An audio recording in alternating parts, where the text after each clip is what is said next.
মহাপুৰুষ শ্ৰীমন্ত শংকৰদেৱ আমাৰ জাতিটোৰ প্ৰাণ প্ৰতিষ্ঠাতা। তেখেতে বৃন্দাবনী বস্ত্ৰখন নিৰ্মাণ কৰিছিল আৰু ভাৰতৰ বিষ্ণু আধ্যাত্মিকতা কৃষ্ণ সংস্কৃতিক প্ৰদৰ্শন কৰিছিলে। মই বিশ্বাস কৰোঁ এই বৃন্দাবনী বস্ত্ৰখনো অসমৰ মানুহে চাব পাৰে, তাৰ সপোন বহুজনৰ আছিলে। নৰেন্দ্ৰ মোদী ডাঙৰীয়াৰ আশীৰ্বাদত আমি সংকল্প লৈছো যে এইবাৰ বৃন্দাবনী বস্ত্ৰও আমি অসমলৈ লৈ আহি ৰাইজে যাতে চাব পাৰে তাৰ ব্যৱস্থা আমি কৰিম। সেই ধৰণে আজি আমি আগুৱাই যাব খুজিছো। নমস্কাৰ প্ৰিয় দৰ্শক, সকলোকে স্বাগতম জনাইছো। মই পাৰ্থ। প্ৰিয় দৰ্শক, ডক্টৰ হিমন্ত বিশ্ব শৰ্মাই ভাৰতবৰ্ষৰ গৃহমন্ত্ৰী অমিত শ্বাহৰ উপস্থিতিত এক ডাঙৰ ঘোষণা কৰিছে। ঘোষণাটো হৈছে ইংলেণ্ড তথা বিশ্বৰ বিভিন্ন দেশত থকা বৃন্দাবনী বস্ত্ৰখন অসমলৈ লৈ অহা। বৃন্দাবনী বস্ত্ৰ আপোনাক সকলোৱে জানে গুৰুজনাৰ এক অনুপম সৃষ্টি, আৰু এই বস্ত্ৰখনৰ কেইবা টুকুৰাও বিশ্বৰ বিভিন্ন প্ৰান্তৰ সংগ্ৰহালয়বোৰত সংৰক্ষিত হৈ আছে আৰু তাৰে অন্যতম এটা টুকুৰা, এটা অংশ আছে ইংলেণ্ডত। এতিয়া মুখ্যমন্ত্ৰীগৰাকীয়ে দাবী কৰিছে যে সেই বৃন্দাবনী বস্ত্ৰ অসমলৈ লৈ অহা হ'ব। যিসকলে অসমত সেই বস্ত্ৰ চাব বিচাৰিছে তেওঁলোকে চোৱাৰ সুযোগ পাব। প্ৰিয় দৰ্শক, মোৰ সৈতে সংযুক্ত হৈ আছে পংকজ বৰদলৈ। তেওঁ ডেপুটি ডাইৰেক্টৰ কলা আৰু মিউজিয়াম সংগ্ৰহালয় বিভাগ, ৰাষ্ট্ৰপতি ভৱন। বৰদলৈ ডাঙৰীয়া, আপোনাক স্বাগতম জনাইছো। আপুনি যিহেতু মিউজিয়ামৰ গোটেই বিষয়টোৰ সৈতে দীৰ্ঘদিন ধৰি জড়িত হৈ আছে, ৰাষ্ট্ৰপতি ভৱনৰ সেই মিউজিয়ামটোৰ আপুনি তদাৰকো কৰে। আপোনাৰ দায়িত্বত সেই মিউজিয়ামটো, আপুনি ব্ৰিটিছ মিউজিয়ামলৈ গৈ বৃন্দাবনী বস্ত্ৰখন চাইও আহিছে, গতিকে গোটেই বিষয়টোৰ সৈতে আপুনি অৱগত। আৰু অসম চৰকাৰে আজিৰ পৰা 10 বছৰ পূৰ্বেও এনেধৰণৰ এক ঘোষণা কৰিছিল। প্ৰথমতেই অসমলৈ কেনেকৈ আনিব পৰা যায় সেই বিষয়টোলৈ যোৱাৰ আগতে সংক্ষেপত ৰাইজৰ জ্ঞাতাৰ্থে আপোনাক সুধিব বিচাৰিম, এই বস্ত্ৰখনৰ বিভিন্ন অংশ কেনেকৈ ব্ৰিটিছ মিউজিয়ামকে ধৰি ফ্ৰান্সৰ আনান মিউজিয়াম বা বিশ্বৰ বিভিন্ন প্ৰান্তৰ মিউজিয়াম পালেগৈ? আচলতে নমস্কাৰ। প্ৰথমতে মই আপোনাক ধন্যবাদ জনাইছোঁ বিষয়টোৰ কাৰণে, মোক আজি আমন্ত্ৰণ কৰাৰ কাৰণে। মই আপোনাক এটা কথা জনাব বিচাৰোঁ যে বৃন্দাবনী বস্ত্ৰ আমাৰ অসমীয়া জাতিৰ বাবে এটা খুব আপোন এটা বস্ত্ৰ। সেইভাগী মহাপুৰুষ শংকৰদেৱৰ দিনতে সেয়া বস্ত্ৰৰ নিৰ্মাণ হৈছিলে বুলি আমি পঢ়িবলৈ পাইছোঁ। এতিয়া কথা হ'ল যে ব্ৰিটিছ মিউজিয়ামকে ধৰি বিশ্বৰ কেইবাটাও মিউজিয়ামত আচলতে এই বস্ত্ৰভাগৰ কেইবাটাও অংশ আচলতে সংৰক্ষিত হৈ আছে। ইংলেণ্ডত ব্ৰিটিছ মিউজিয়াম আৰু ভিক্টৰিয়া এলবাৰ্ট মিউজিয়ামত আছে, ফ্ৰান্সৰ গুইমে মিউজিয়ামত আছে, US ফিলাডেলফিয়া মিউজিয়ামতো ইয়াৰ এটা টুকুৰা তাত আছে, আৰু এটা চেপকো মিউজিয়াম বুলি এটা আছে, তাতো আছে বুলি জনা যায়। এতিয়া কথাটো হ'ল যে এই বস্ত্ৰভাগ কেনেকৈ ক'ত পাই পেলাই বিভিন্ন এই অংশবিলাকত কেনেকৈ পালেগৈ, সেইটো এটা ডাঙৰ প্ৰশ্ন। মই আপোনাক জনাব বিচাৰিম যে ব্ৰিটিছ মিউজিয়ামত যিভাগ বস্ত্ৰ আছে সেই বস্তুভাগ প্ৰকৃততে 1907-08 চনৰ আশে পাশে এজন ব্ৰিটিছ অফিচাৰ আছিলে, ফ্ৰান্সিছ য়ং হাজবেণ্ড বুলি। তেখেতৰ নেতৃত্বত এটা দল টিবেটলৈ গৈছিলে। টিবেটখন তেতিয়া আচলতে ব্ৰিটিছ ভাৰত আৰু চীনৰ মাজৰ এখন স্বাধীন দেশ আছিলে। আৰু তেতিয়া যাওঁতে এজন ইংলেণ্ডৰ পৰা এজন সাংবাদিক লগত গৈছিলে আচলতে, আৰু সেই সাংবাদিকজনে এটা বুদ্ধিষ্ট এটা মন্দিৰৰ ভিতৰত এই আচলতে বস্ত্ৰভাগ থৈ দিয়া দেখা পাইছিলে। আৰু তাত আচলতে এইটো লাম্পা বুলি কয়, লাম্পা টেকনিকত বনোৱা বুলি তেওঁলোকে ভাবিছিলে। আৰু তাত এটা বুদ্ধিষ্ট হেৰিৰ ওপৰত এটা ৰিচুৱেল এখন হেৰি হিচাপে থোৱা হৈছিলে, বস্ত্ৰ হিচাপে থোৱা হৈছিলে। তেখেতে তাৰ পৰা লৈ গৈছিলে, আৰু পাৰ্চিভেল লেংডন নামৰ সেই সাংবাদিকজনে পাছত এই বস্ত্ৰভাগ ব্ৰিটিছ মিউজিয়ামলৈ দান হিচাপে আগবঢ়াইছিলে।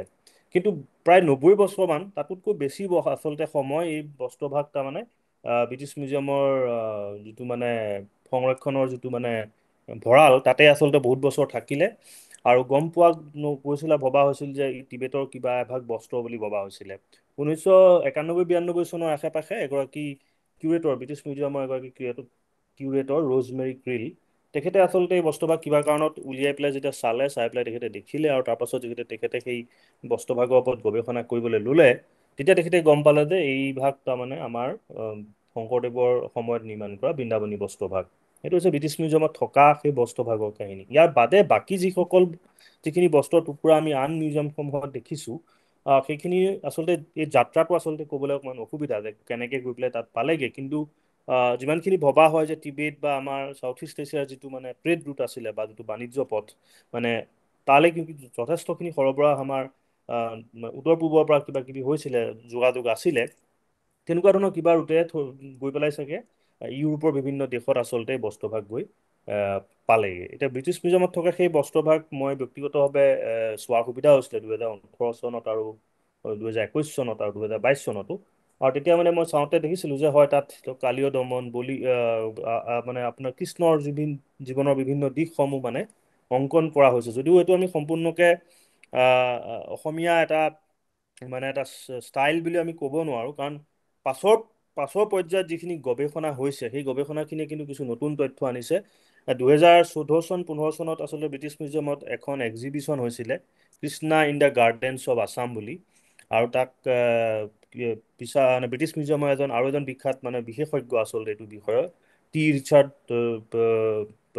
ব্ৰাউন বুলি, তেখেতে মানে আচলতে এই গৱেষণা কৰিছিলে এই মানে বস্ত্ৰভাগক লৈ। তেখেতৰ গৱেষণাত নতুন তথ্য আহিছিলে যে হয়তো এইভাগ বস্ত্ৰ সেই শংকৰদেৱে বনোৱা 1500 শতিকাৰ বা 1600 শতিকাৰ বস্ত্ৰভাগ নহ'বও পাৰে, ইয়াৰ হয়তো পাছৰ পৰ্যায়ত 17-18 শতিকাৰ সময়ত হয়তো নিৰ্মাণ কৰা এভাগ বস্ত্ৰও হ'ব পাৰে। ইয়াত যদিও মানে বৰ্তমানলৈকে প্ৰমাণিত হোৱা নাই, কিন্তু এই তথ্যখিনি পিছত আৰু পোহৰলৈ আহিছে মানে।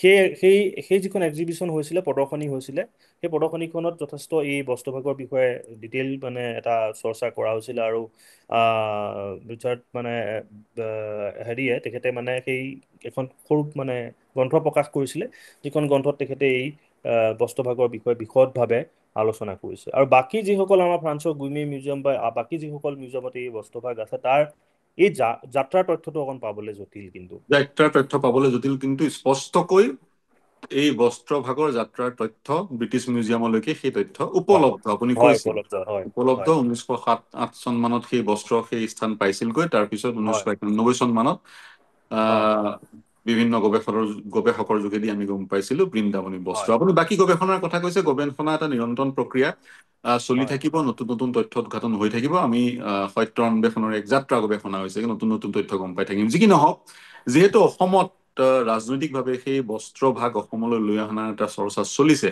আপোনাৰ পৰা জানিব বিচাৰিম, এনেধৰণৰ বস্ত্ৰ সংৰক্ষিত যেতিয়া সংগ্ৰহালয়ত হৈ থাকে এক স্থানৰ পৰা আন স্থানলৈ, তাকো ক্ৰছ কাণ্ট্ৰি বা মহাদেশো পৃথক, য'ত তাত পৃথক এটা পৰিৱেশ, আমাৰ ইয়াত পৃথক এটা পৰিৱেশ, গতিকে অনাৰ অৱকাশ কিমান আছে বুলি আপুনি ভাবে? সেই বস্ত্ৰভাগৰ যদি মই এটা কেছেই লওঁ, অসমলৈ লৈ অহাৰ অৱকাশ কিমান আছে বুলি ভাবে?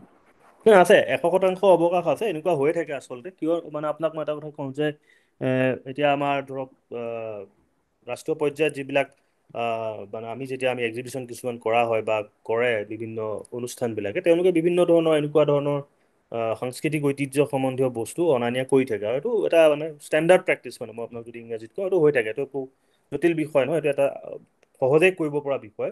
কিন্তু তাৰ কাৰণে এটা মানে প্ৰক্ৰিয়া আছে, সেই প্ৰক্ৰিয়াটো আমি মানিব লাগিব বা সেই প্ৰক্ৰিয়াটোৰ মতে যাব লাগিব। আৰু তেতিয়াহে আচলতে মানে ব্ৰিটিছ মিউজিয়ামে সেই বস্ত্ৰভাগ বা আন যিকোনো এটা মিউজিয়ামে সেই বস্ত্ৰভাগ আমাক অসমলৈ সাময়িকভাৱে, মই আপোনাক কৈছোঁ সাময়িকভাৱে অনাৰ যিটো মানে প্ৰক্ৰিয়া, সেইটো মানে কৰিবলৈ দিব পাৰে। মই আপোনাক অকণমান বিশদভাৱে বুজাই দিছোঁ কথাটো। যেতিয়া মানে কি হয়, এখন দেশে যেতিয়া আন এখন দেশৰ লগত যেতিয়া এনেকুৱা ধৰণৰ কালচাৰেল এক্সচেঞ্জ, সাংস্কৃতিক বিনিময়ৰ যিটো কাম, সেইটো কৰে, তাৰ কাৰণে প্ৰথমতে আচলতে সেই দেশবিলাকৰ মাজত এটা ইণ্টাৰনেল কিছুমান ট্ৰিটি থাকিব লাগিব, মানে সন্ধি থাকিব লাগিব পূৰ্বৰে পৰা, যে তেনেকুৱা ধৰণৰ বন্ধু দেশ বা এনেকুৱা ধৰণৰ কথা, এই ধৰণৰ কথাবোৰ হৈ থাকে। হয় আৰু আমাৰ ভাৰতত প্ৰক্ৰিয়াটো এনেকুৱা যে ভাৰতত বৰ্তমান সময়ত ভাৰতৰ যিটো ৰাষ্ট্ৰীয় সংগ্ৰহালয় নতুন দিল্লীত আছে, তেওঁলোক আচলতে এই গোটেই প্ৰক্ৰিয়াটো নোডেল এটা মানে এজেঞ্চি, নোডেল সংস্থা। আৰু এখন ৰাষ্ট্ৰীয় পৰ্যায়ত এখন স্ক্ৰিনিং কমিটি আছে। এখন কমিটিয়ে আচলতে প্ৰত্যেক মানে 3-2 মাহৰ গেপত তেওঁলোকৰ এখন মিটিং হয়, আৰু সেই মিটিঙত এই কথাবোৰ সিদ্ধান্ত লোৱা হয়। মানে অকল প্ৰক্ৰিয়াটো একপক্ষীয় নহয়, এইটো দুইপক্ষীয় আচলতে। কেতিয়াবা দেশৰ বাহিৰৰ পৰাও বস্তু আহে, আকৌ কেতিয়াবা আমি দেশৰ ভিতৰৰ পৰা ধৰক ৰাষ্ট্ৰীয় সংগ্ৰহালয় বোলে আমেৰিকাৰ কোনোবা এটা সংগ্ৰহালয়ৰ লগত এখন এক্সিবিশ্যন গৈছে, অলপতে হৈ গৈছে ধৰক, তেনেকুৱা হৈ থাকে এইবিলাক এক্সিবিশ্যন। গৈ তালৈ ধৰক ৰাষ্ট্ৰীয় সংগ্ৰহালয় কিছু মানে ধৰক কলা সংগ্ৰহ তালৈ পঠোৱা হ'ব। তো কেনেকৈ পঠোৱা হ'ব সেইবিলাকৰ কাৰণে সেই স্ক্ৰিনিং কমিটিয়ে ডিচাইড কৰে। তাৰ ইঞ্চুৰেঞ্চ কৰা হয়, তাৰ মানে কণ্ডিশ্যন ৰিপৰ্ট তাৰমানে সেই পাৰ্টিকুলাৰ সেই মানে অবজেক্টটোৰ মানে সেই আৰ্ট মানে হেৰিটোৰ কি মানে অৱস্থা সেইবিলাক খুব ডকুমেণ্টেশ্যন কৰা হয়। আকৌ ৰাষ্ট্ৰীয় সংগ্ৰহালয় এজন বিশেষজ্ঞ মানে কিউৰেটৰ এজন কনজাৰ্ভেটৰ এজন তেওঁলোক সেই বস্তুটো দিবলৈ যায়, আকৌ আনিবলৈ যায়। গতিকে এটা বৃহৎ প্ৰক্ৰিয়া আছে আৰু সেই প্ৰক্ৰিয়াটোৰ মাজেৰে আচলতে এই গোটেই মানে লেনদেনটো হয়। আৰু তেনেকে ধৰক ছমাহ এবছৰ বা একমাহ এনেকে যিমান সময়ৰ কাৰণে আপুনি সেই এক্সিবিশ্যনখন কৰিব বিচাৰে তেনেকে সেই বস্তুটো এক্সচেঞ্জ কৰা আৰু খৰচ পাতি আচলতে যি আয়োজক তেওঁলোকে সেই খৰচবিলাক আচলতে তাৰ মানে হেৰি কৰিব লগা হয়। এতিয়া অসমলৈ বৃন্দাবনী বস্তুখন কেনেকে আনিব পাৰিব, এইটো হৈছে আমাৰ প্ৰথম প্ৰশ্ন।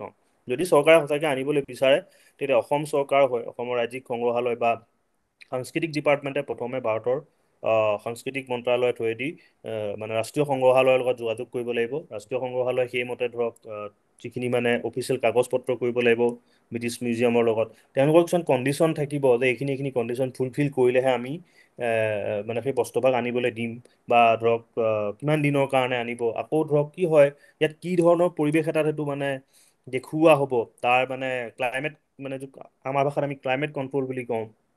গতিকে সেইটো মানে কেনেকুৱা ধৰণৰ এটা ক্লাইমেটত ৰখা হ'ব, কাৰণ আমাৰ অসমৰ ৱেডাৰ অকণমান সেমেকা মানে হেৰি হয়, হিউমিড ৱেডাৰ হয়। গতিকে তাৰ কাৰণে খুব টেম্পাৰেচাৰ কণ্ট্ৰল হ'ব লাগিব সেই যিটো হল বা য'ত এইটো মানে প্ৰদৰ্শন কৰা হ'ব। তাৰ আগত ধৰক যিহেতুকে এইটো এটা খুব এটা মানে বস্ত্ৰ, গতিকে বস্ত্ৰবিলাক আচলতে খুব ডেলিকেট হয়, সোনকালে বেয়া হয়। গতিকে তাৰ কাৰণে কি ধৰণৰ কনজাৰ্ভেশ্যন মানে এটা মানে এপ্ৰ'চ ল'ব লাগিব ধৰক, কি ধৰণে তাক কোনো ধৰণৰ ক্ষতিপূৰণ নোহোৱাকৈ ধৰক ৰাইজে চাব পাৰিব।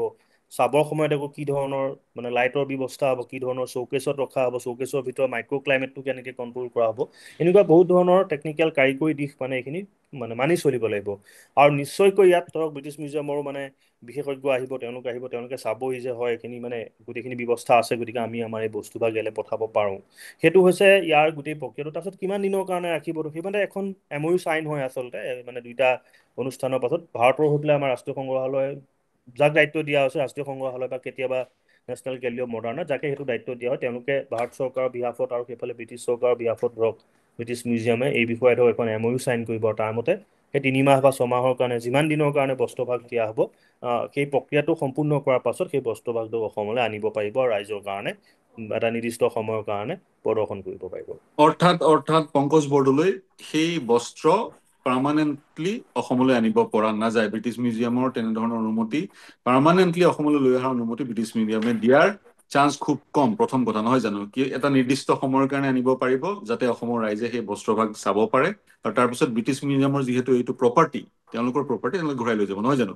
হয় হয়, সেইটোৱে আচলতে যিটো ষ্টেণ্ডাৰ্ড, যিটো মানে আমাৰ প্ৰক্ৰিয়া, যিকোনো ধৰণৰ আমি যেতিয়া প্ৰদৰ্শনী বা কিবা কাৰণে যেতিয়া সেই বস্তুটো অনা হয়, কাৰণ তাৰ প্ৰপাইটৰশ্বিপটো ব্ৰিটিছ মিউজিয়ামৰ আছে। যদিও এইটো ধৰক আমাৰ ইয়াৰ পৰা গুচি গ'ল, এতিয়াতো কয় ব্ৰিটিছ মিউজিয়ামত সকলো বস্তু ভাৰতৰে আছে, কিন্তু প্ৰপাইটৰশ্বিপটো তেওঁলোকৰ। গতিকে তেওঁলোকে সেইটো বস্তু যেতিয়ালৈকে তাৰ সেইটো প্ৰপাইটৰশ্বিপটো নেৰে, আমি এইটো অকল সাময়িকভাৱেহে আনিব পাৰিম। কিন্তু মই এইখিনিতে এটা কথা কওঁ, এটা নতুন কথা এটা চলি আছে হয় হয়, মই ভাৰত। সেইটোলৈ আহিব বিচাৰিছো। প্ৰধানমন্ত্ৰীয়ে গতিকে বিভিন্ন দেশলৈ যায়, সেই দেশৰ মুৰব্বীয়ে প্ৰধানমন্ত্ৰীক তেওঁৰ হাতত যাচি দিয়ে ভাৰতবৰ্ষৰ হয় বিভিন্ন সামগ্ৰী, সেই দেশত কনজাৰ্ভ হৈ থকা সামগ্ৰী প্ৰধানমন্ত্ৰীৰ হাতত যাচি দিয়ে। আমাৰ মাৰ্কিন যুক্তৰাষ্ট্ৰৰ পৰা কিবা মন্দিৰৰ মূৰ্তিও হয় প্ৰধানমন্ত্ৰীগৰাকীয়ে দেশলৈ লৈ আহিছিল। সেই কথাটো হয় আপোনাৰ পৰা জানিব বিচাৰিছো।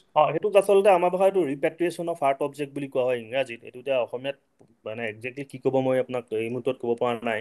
মানে কি হয়, এতিয়া ধৰক এটা প্ৰক্ৰিয়া চলি আছে, আচলতে এই বস্তুবিলাকৰ অৰিজিন ধৰক এতিয়া বেনিন ব্ৰঞ্জেছ বুলি এটা খুব বিখ্যাত এটা মানে ব্ৰঞ্জৰ মানে কিছুমান কলা বস্তু আছে। সেইখিনি হৈছে আপোনাৰ ঘানা দেশ বা এনেকৈ আফ্ৰিকান কাণ্ট্ৰিবিলাকৰ পৰা মানে ব্ৰিটিছসকলে সংগ্ৰহ কৰি পেলাই মানে ব্ৰিটিছ মিউজিয়ামলৈ লৈ গৈছিলে। কিন্তু এতিয়া এইখিনি ঘূৰাই দিছে তেওঁলোকে।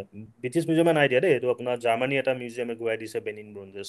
তো তেনেকৈ এতিয়া আমাৰ মাননীয় মুখ্যমন্ত্ৰী মাননীয় প্ৰধানমন্ত্ৰী নৰেন্দ্ৰ মোদীদেৱ যেতিয়া বিভিন্ন ৰাষ্ট্ৰলৈ যায়, এইটো আচলতে যেতিয়া সেই কালচাৰেল সেই সংগীটো থাকে, ৰীতিটো থাকে, তেতিয়া মানে কি হয়, তেওঁলোকৰ তাত মানে আমাৰ দক্ষিণ ভাৰতৰ বিশেষকৈ মন্দিৰসমূহৰ পৰা বহুত মানে এনেকুৱা ধৰণৰ প্ৰিচিয়াছ মানে আপোনাৰ মানে হেৰি কলা মূৰ্তি। সামগ্ৰী তাৰমানে চুৰ কৰি পেলাই মানে এইবিলাক লৈ যোৱা হৈছিলে তাৰ বিভিন্ন মিউজিয়াম বা তাৰ বিভিন্ন ধৰণৰ আৰ্ট গেলেৰী এইবিলাকত তাৰমানে সেইবিলাক থোৱা হৈছিলে। গতিকে ভাৰত চৰকাৰত এটা গ্ৰুপ আছে, তামিলনাডু পুলিচৰ এটা উইং আছে, তাৰ নাম আইডল উইং বুলি কয়, আইডল উইং। তো সেই পুলিচৰ মানে যিটো মানে হেৰি ডিভিজন, তেওঁলোকৰ অকল কামেই হৈছে তেওঁলোকে এনেকুৱা ধৰণৰ বস্তুবিলাক লোকেট কৰে, ক'ত আছে বিভিন্ন ধৰণৰ চ'ৰ্চৰ পৰা কৰে দেই। এইটো মানে মানে সবিশেষ জানিবৰ কাৰণে ইণ্ডিয়া প্ৰাইড প্ৰজেক্ট বুলি এটা ৱেবছাইট আছে, তাত গ'লে কোনোবা মানে জানিব বিচৰা ব্যক্তিয়ে চাব পাৰিব। তো সেই আইডিয়েল উইঙে কি কৰে, সেই বস্তুবিলাক ট্ৰেক কৰাৰ পাছত যেতিয়া তেওঁলোকে গম পায়, যেতিয়া সেই অথেণ্টিচিটিটো প্ৰুভ কৰিব পাৰে যে এই আমুক মানে পাৰ্টিকুলাৰ সেই আৰ্ট মানে সামগ্ৰী ভাগ তামিলনাডুৰ আমুক মানে মন্দিৰটোৰ পৰা আমুক সময়ত চুৰ কৰি লৈ যোৱা, সেই কথাটো যেতিয়া প্ৰমাণ কৰিব পৰা যায় কাগজ পত্ৰৰ সৈতে বা ফটোগ্ৰাফ বা আন যিকোনো ধৰণৰ নথি পত্ৰই, তেতিয়া কি হয়, তাৰ অ'নাৰশ্বিপটো ক্লেইম কৰা হয় আৰু সেইমতে ধৰক দুখন চৰকাৰৰ মাজত কথা বতৰা হয় আৰু সেইমতে সেই বস্তুখিনি ঘূৰাই দিয়ে। এতিয়া বৃন্দাবনী বস্ত্ৰৰ ক্ষেত্ৰত ঠিক তেনেকুৱা ধৰণৰ ৰিপেট্ৰিয়েশ্যন ৰিকুৱেষ্ট কৰিব পাৰে, যেনেকৈ এতিয়া ধৰক আমাৰ কোহিনুৰ হীৰা বা ধৰক হেৰি কাৰণে কৰি থকা হয়, মাজে মাজে মানুহে বাতৰিত পঢ়িবলৈ পায় যে কোহিনুৰ হীৰা বা ধৰক ভিক্ট'ৰিয়া এলবাৰ্ট মিউজিয়ামত টিপু চুলতানৰ এটা খুব ধুনীয়া মানে এটা অবজেক্ট আছে, যিটো ধৰক ভাৰতে মানে ক্লেইম কৰে, বা আমাৰ অমৰাৱতীৰ যিখিনি মানে আৰ্ট ৱৰ্কছ সেইখিনি ধৰক ব্ৰিটিছ মিউজিয়ামত আছে, সেইবোৰ চব ভাৰতৰ বস্তু। গতিকে ভাৰত চৰকাৰে সেইবোৰ ক্লেইম কৰিছে সময়ে সময়ে, কিন্তু এইটো ধৰক মেটেৰিয়েলাইজ হোৱা নাই, কাৰণ ইয়াত দুইখন দেশ মান্তি হ'ব লাগিব, দুইটা সংস্থা মান্তি হ'ব লাগিব, এইটো অকণমান দীঘলীয়া প্ৰক্ৰিয়া আপুনি এটা। আপুনি আপুনি কালচাৰেল হয় সন্ধি এখনৰ কথা কৈ আছে, সাংস্কৃতিক সন্ধি এখনৰ, হয় তেনেধৰণৰ সন্ধি দুখন দেশৰ মাজত থাকিব লাগিব, দুইখন দেশে সহমতত উপনীত হৈ ক'ৰবাত চাইন কৰি থ'ব লাগিব নেকি, নে কি মানে কয়? আচলতে কি হয়, মানে যেতিয়া ধৰক এই বিভিন্ন ধৰণৰ আচলতে এইবিলাক খুব মানে হেৰি নহয়, ধৰক যেতিয়া দুইখন দেশৰ মানে সেই দেশ প্ৰমুখসকল লগ হয় বিভিন্ন ধৰণৰ, এতিয়া যেনেকে ধৰক কোনোবা এখন দেশৰ কোনোবা মানুহ আহিছে, ধৰক ৰাষ্ট্ৰপতি আহিছে, তেতিয়া বিভিন্ন ধৰণৰ চুক্তি তাত স্বাক্ষৰ হয়। গতিকে ভাৰতৰ আচলতে বহুতবোৰ দেশৰ লগত তেনেকুৱা চুক্তি কৰি থোৱা আছে, কিন্তু এইটো কথা নহয় যে চুক্তিখিনি কৰি থ'লেই যে তেওঁলোকে দিবলৈ মান্তি হ'ব, এনেকুৱা নহয়। সেই চুক্তিটো কালচাৰেল এক্সচেঞ্জৰহে হয়, এনেকুৱা নহয় যে আমি এখন কৰি থ'লো আমাক সেইটো বস্তু দি দিব, তেনেকুৱা নহয়। কিন্তু সাধাৰণতে থাকে, মানে একেবাৰে ধৰক ফ্ৰেণ্ডলি কাণ্ট্ৰি নহ'লে এই বস্তুবোৰ সম্ভৱো নহয়, মই আপোনাক সেইটো কথা বুজাবৰ হয় কাৰণেহে হয় কৈছোঁ। হয় মানে বন্ধু দেশ হ'ব লাগিব ধৰক কথাবিলাক। তো তেনেকুৱাকে হয়, এইটো অকণমান জটিল প্ৰক্ৰিয়া, কিন্তু এইটো আৰম্ভ কৰিব পাৰে আৰু আচলতে এইটো কৰিব লাগেই, কাৰণ বৃন্দাবনী বস্ত্ৰটো ধৰক অসম চৰকাৰে জোৰ দিলে, এতিয়া তামিলনাডু চৰকাৰে জোৰ দি বহুত বস্তু ধৰক তেনেকে আনিব পাৰিছে। গতিকে অসম চৰকাৰে জোৰ দিব পাৰে, ভাৰত চৰকাৰে তেতিয়া ধৰক আন্তঃৰাষ্ট্ৰীয় পৰ্যায়ত জোৰ দিব পাৰিব। তেনেকে ধৰক এই প্ৰক্ৰিয়াটো আৰম্ভ হ'ব পাৰে, এইটো একেবাৰে আৰম্ভ অসম্ভৱ হ'ব, প্ৰক্ৰিয়া নুই নহয়, নুই কৰি দিব নোৱাৰি বা নুই কৰি অসম্ভৱ দিব নোৱাৰি। একো হয় নহয়। এটা দিন আহিব পাৰে বৃন্দাবনী বস্ত্ৰ সঁচাকৈ অসমলৈ আহিব আৰু অসমৰ ৰাইজে দেখা পাব। কিন্তু হয় আপুনি তামিলনাডু আৰক্ষীৰ এটা উদাহৰণ দিলে, তামিলনাডু আৰক্ষীৰ হয় উদাহৰণটো ধৰিয়ে মই প্ৰশ্নটো সুধিব বিচাৰিছো। তামিলনাডু আৰক্ষীৰ এটা উইং আছে, আইডল উইং, যি উইঙে বিদেশৰ ক'ৰবাত থকা সেই মূৰ্তিটো এসময়ত যে তামিলনাডুৰ সেই বিশেষ মন্দিৰটোৰে মূৰ্তি আছিল, সেইটো হয় এষ্টাব্লিছ কৰে, কৰেক্ট কৰেক্ট হয় সেই এষ্টাব্লিছ কৰা সেই ফেক্টটোত সেইখন দেশ কনভিন্স হয় আৰু ঘূৰাই দিয়ে, ইত্যাদি ইত্যাদি। হয় দিয়া হয় এতিয়া বৃন্দাবনী বস্ত্ৰ, গুৰুজনাৰ সেই অপূৰ্ব সৃষ্টি, যদি তিব্বেতৰ এটা মনেষ্ট্ৰীত পোৱা গৈছিলে আৰু তাৰ হয় পিছত সেই বস্ত্ৰখনক লৈ গৱেষণা চলি আছে, হয় তেনে ক্ষেত্ৰত প্লেচ অফ অৰিজিনৰ ক'ৰবাত এটা সমস্যা হ'ব পাৰে নেকি? হয়, আচলতে যদি আপুনি বৃন্দাবনী বস্ত্ৰভাগৰ মানে যদি আপুনি ব্ৰিটিছ মিউজিয়ামৰ ডাটাবেছত গৈ পেলাই যদি ডিটেইলটো চেক কৰে, তেতিয়াও কিন্তু তাত অকণমান সেই কথাটো আছে, আপোনালোকৰ কথাটো খুবেই এটা মানে শুদ্ধ প্ৰশ্ন আচলতে। তাত পাৰ্চিবেল লেংডনে দিয়াৰ কথাটো কোৱা আছে আৰু টিবেটত যে পোৱা আছে সেইটো কথাও লিখা আছে, তাত কিন্তু স্পষ্টকৈ প্লেচ অফ অৰিজিনটো মানে অসম বুলি একেহাতে কৈ দিয়া নাই, যদিওটো অসমৰ হয়। প্লেচ অফ অৰিজিন মানে তেওঁলোকে আছে ক'ৰবাত পালে, সেই কথাটোত আচলতে টিবেটটোহে হয়, কাৰণ টিবেটৰ পৰাহে তেওঁলোকে পাইছিলে, অসমৰ পৰাটো পাইছে বুলি কোনো ডকুমেণ্টেশ্যন তেওঁলোকৰ ওচৰত নাই। তাত সেইকাৰণে স্পষ্টকৈ কথা নাই, কিন্তু সেইটোৱে বৰ বিশেষ কথাটোক লৈ পেলাই একো মানে যদি ৰিপিটেশ্যনৰ কথা এটা আহে কাইলৈ ভৱিষ্যতে, গতিকে সেই কথাটো একো অসুবিধা নেপেলাই, যদি আমি এইটো অসমৰ বুলি মানে ঠিকমতে প্ৰমাণ কৰি যদি আমি চৰকাৰীভাৱে বা যিটো নিৰ্দিষ্ট প্ৰক্ৰিয়া আছে সেইটো প্ৰক্ৰিয়াৰ মাজেদি যদি কথাবিলাক আগবঢ়া হয়, সেইটো কথা একো তেনেকুৱা নকৰে। কাৰণ এতিয়া ধৰক মানে বহুত এনেকুৱা বস্তু হয় যিবিলাক বিভিন্ন দেশৰ হয়, ক্ৰছ কালচাৰেল যিটো কানেকশ্যন বুলি কয়, ধৰক এইটো ভাৰতৰো হ'ব পাৰে, কেলে নেপালৰো এনেকুৱাও হৈছে ধৰক। এতিয়া হয় আপুনি আৰু এটা বস্তু চাব পাৰে, এটা নেপালী অনলাইন মিউজিয়াম বুলি এটা গ্ৰুপ আছে, মোৰে বন্ধু এজনে আৰম্ভ কৰিছে।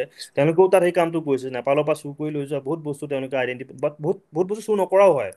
সিদিনাখন আপোনালোকে জানে, সিদিনাখন মানে মানে ভগৱান বুদ্ধৰ মানে যেতিয়া হেৰি হৈছিলে, তেওঁৰ শৰীৰৰ অৱশেষৰ এটা অংশ ভাৰত চৰকাৰে ঘূৰাই আনিছে। কেনেকে পালে এইটো, এজন ইংৰাজৰ পিপৰা বুলি কয়, এইটো আপোনাৰ এখন জেগাৰ পৰা তাত পাইছিলে, সেইটো লৈ গুচি গৈছিলে, সেইটো ধৰক পালে, কেনেকে পালে, তেওঁৰ মানে পিতৃ ইয়াতে আছিলে, মানে ভাৰত চৰকাৰত তেখেত মানে ব্ৰিটিছ ভাৰতত তেখেত অফিচাৰ আছিলে, লৈ গুচি গ'ল। তেওঁৰ নাতিনীয়েকে যেতিয়া বস্তুখিনি অকচন কৰিবলৈ গ'ল, তেতিয়া গম পালে, ভাৰত চৰকাৰে গম পালে, সেইটোতো তেনেকে দি নিদিব। সেইকাৰণে ভাৰত চৰকাৰে কি কৰিলে, ভাৰত চৰকাৰৰ যিটো মানে সংস্কৃতি মন্ত্ৰালয়, তেওঁলোকে কৰিলে কি, প্ৰাইভেট পাব্লিক পাৰ্টনাৰশ্বিপ বুলি ক'ব পাৰে এইটো আচলতে। তেতিয়া আমাৰ গডৰেজ পৰিয়ালৰ মানে ফিউজা গডৰেজ, তেখেতে আচলতে পইচা দি এইখিনি বস্তু কিনি ল'লে, মানে যিখিনি মানে বুদ্ধিষ্ট ৰেলিক্স বুলি কয়, সেইখিনি কিনি ল'লে। সেইখিনি মানে অ'নাৰশ্বিপটো এতিয়া ফিউচাৰ গডৰেজৰে হ'ব, গডৰেজ মানে পৰিয়ালৰ হ'ব, কিন্তু ক'ৰবাত এইটো ধৰক আমাৰ দেশলৈ ঘূৰি আহিলে, গতিকে দেশত থাকিব। এতিয়া তাৰ এখন ধৰক এক্সিবিশ্যন অলপতে ৰাষ্ট্ৰীয় সংগ্ৰহালয়ে আৰম্ভ কৰিব খুজিছে। গতিকে এই বস্তুটো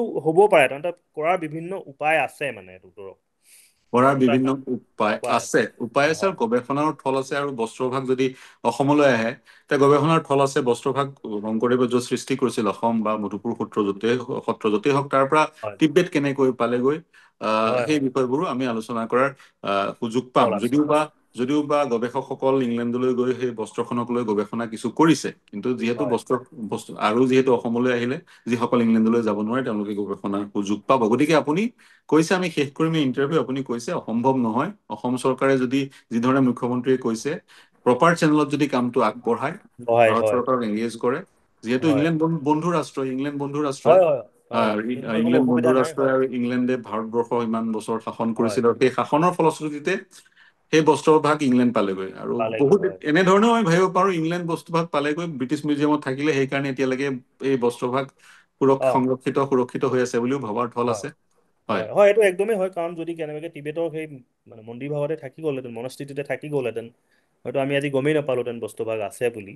যদিও সেই বস্ত্ৰভাগক লৈ বহুত গৱেষণা কৰাৰ থল আছে, এতিয়াও মানে বস্ত্ৰভাগক লৈ বহুত প্ৰশ্নৰ উত্তৰ আমি পোৱা নাই। সেইখিনি কিমান দূৰ সঁচা, কিমানখিনি হয়, তাৰ কাৰণে খুব মানে ডিটেইল, মানে আমাৰ অসমত গৱেষণা হৈছে বাৰু, ওপৰাওপৰিকৈ কৰিছে বহুত মানুহে, কিন্তু আৰু মানে তাত গৱেষণাৰ থল আছে, বহুতখিনি প্ৰশ্নৰ উত্তৰ হোৱা নাই। গতিকে ইয়ালৈ আহিলে চাগে সেইখিনি সম্ভৱ হৈ উঠিব পাৰে। গতিকে আৰু তাত আছে কাৰণে ধৰক আমি আজি এটলিষ্ট আমি চাব পাৰিছে, ধৰক যিসকল গৈছে তেওঁলোক চাই আহিব পাৰিছে, বা আজি আমাৰ মাননীয় মুখ্যমন্ত্ৰীয়ে ক'ব পাৰিছে যে আমি আনি ৰাইজক দেখুৱাব পৰা এটা ব্যৱস্থা কৰিব পাৰোঁ। খুবেই সম্ভৱ ব্যৱস্থা এটা, খালি কামটোত মানে এটা মানে খুব আন্তৰিকতাৰে যদি কামটোত আগবঢ়া হয়, কামটো একেবাৰে সম্ভৱ, আৰু এইটো মানে কৰিব পৰা যাব। তাৰমানে তাৰ কাৰণে ধৰক এটা গ্ৰুপ অফ এক্সপাৰ্টৰ এটা হেৰি বনাই লৈ ধৰক অসম চৰকাৰে এইটো আৰম্ভ কৰিব পাৰে। তাৰমানে এটলিষ্ট কাগজ পত্ৰখিনি কাম আৰম্ভ, কাৰণ কামটো অকণ দীঘলীয়া হ'ব। এনেকুৱা নহয় যে আজি চেষ্টা কৰিলে আৰু 2 মাহতে আহিব, এনেকুৱা নহয় কথাটো, আচলতে অকণ সময় লাগে। গতিকে আৰম্ভ কৰিব পাৰে তাৰমানে কথাটো। কামটো আৰম্ভ কৰিবলৈ এখন কমিটি গঠন কৰি দিব লাগে এক্সপাৰ্টৰ চাগে, আৰু সেই কমিটিখনে প্ৰপাৰ চেনেলত আগবাঢ়িব। কাৰণ আপুনি কৈছে ব্ৰিটিছ মিউজিয়ামক এটলিষ্ট কনভিন্স কৰিব লাগিব যে সেই বস্ত্ৰ প্লেচ অফ অৰিজিন অসম আৰু অসমলৈ লৈ যাব বিচাৰা আছে, সাময়িকভাৱেই হওক বা, আৰু যদি পাৰ্মানেণ্টলি আনিব বিচাৰে তেতিয়া চাগে প্ৰধানমন্ত্ৰী পৰ্যায়ত পদক্ষেপ গ্ৰহণ কৰিব লাগিব। মই আপোনাক এটা সৰু তথ্যখিনি দিব বিচাৰোঁ। মই নিজে যেতিয়া ব্ৰিটিছ মিউজিয়াম গৈছোঁ, তেতিয়া মোৰ ৰিচাৰ্ড ব্ৰাটনৰ লগত কথা বতৰা হৈছে, যিজন কিউৰেটৰে 2014 চনত সেই Krishna in the gardens of Assam বুলি মানে সেই এক্সিবিশ্যনখন কৰিছিলে। তেখেতে মোক কৈছিলে, তো মই সুধিছিলোঁ যে আমি যদি এক্সিবিশ্যনখন গৈ অসমত কৰিব বিচাৰোঁ, মানে এখন লৈ যাব বিচাৰোঁ, সেই বস্তুটো লৈ যাব পাৰে, আপোনালোকে লৈ যাব পাৰে, আপোনালোকে খালি এই প্ৰচেছখিনি ফ'ল' কৰি পেলাই কৰিব লাগিব। আৰু তেতিয়া তেখেতে আচলতে 2014-15 চনত এবাৰ তেখেতে এইটো বিষয়ক লৈ সম্ভৱ চেষ্টাও চলাইছিলে, যে কাৰণ তেখেত অসমলৈ বহুতবাৰ আহিছে, আমাৰ অসমৰ বহুতকেইজন বিশেষজ্ঞক তেখেতে লগ কৰিছে। তেখেতে বিচাৰিছিলে যে ইয়ালৈ আহক, ইয়াৰ মানুহখিনিয়ে চাওক, এটলিষ্ট যদি একেবাৰে অসমো নহয়, এটলিষ্ট দিল্লীলৈ আহক, বা এনেকৈ কিবা এটা ব্যৱস্থা হওক। কিন্তু সেই মুহূৰ্তত সেইটো কথা চাগে সম্ভৱ হৈ নুঠিলে, গতিকে নহ'লগৈ। গতিকে এইটো কৰিব পৰা যাব, তাৰমানে এইটো 100% সম্ভৱপৰ এটা বিষয় হয়। আপুনি কৈছে কৰিব পৰা যাব। যি কি নহওক, পংকজ প্ৰতিম বৰদলৈ আপোনাৰ সৈতে সংযুক্ত হলো। আপুনি আভাস দিলে কেনেকৈ কামটো কৰিব পৰা যায়। এতিয়া লক্ষণীয় হ'ব চৰকাৰে কি পদক্ষেপ গ্ৰহণ কৰে প্ৰপাৰ চেনেলত গ'লে।